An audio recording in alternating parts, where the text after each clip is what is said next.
జై గురుదేవుండి. ఈరోజు మనము చూడబోయే ఒక జ్ఞానపత్రం ఏమంటే, అబద్ధం చెప్పేవాడు అమాయకుడు అని. ఇది ఎప్పుడు జరిగిందంటే, ఈ యొక్క జ్ఞానపత్రము సెప్టెంబర్ 6వ తేదీ 1995లో ఎక్కడ బెంగళూరు ఆశ్రమం, భారతదేశంలో.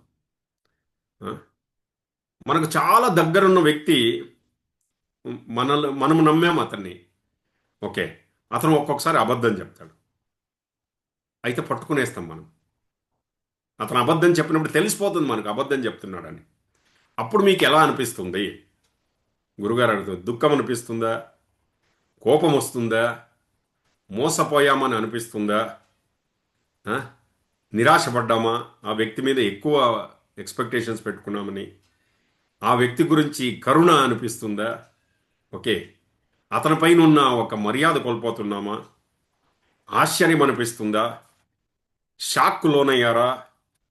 ఓకే, ఎంబరాస్మెంట్, ఒక రకమైన ఆ, దాని దాన్ని ఎంబరాస్మెంట్, ఒక్కొక్కసారి అది కూడా కలుగుతుంది. ఎంబరాస్మెంట్కి లోనయ్యారా? ఓకే.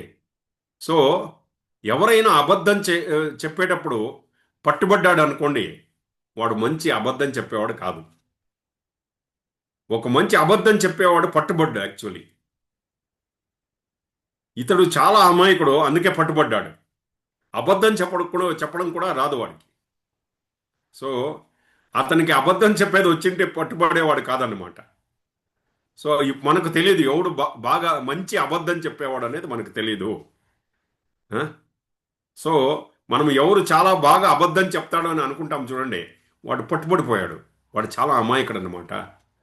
సో అప్పుడు ఏమవుతుందంటే, మనం ఈ పైన చెప్పాం కదా ఇవన్నీ, మనసుకు మనకి ఎలా అనిపిస్తుంది అని, ఆ జిమ్నాస్టిక్స్ అంతా, ఆ ఆ ఎక్సర్సైజ్ అంతా మనస్సు దాంట్లో లోబడుతుంది అనమాట.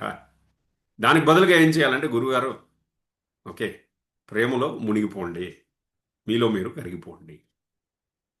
ఓకే. జై గురుదేవుండి. ఓం నమ శివాయ.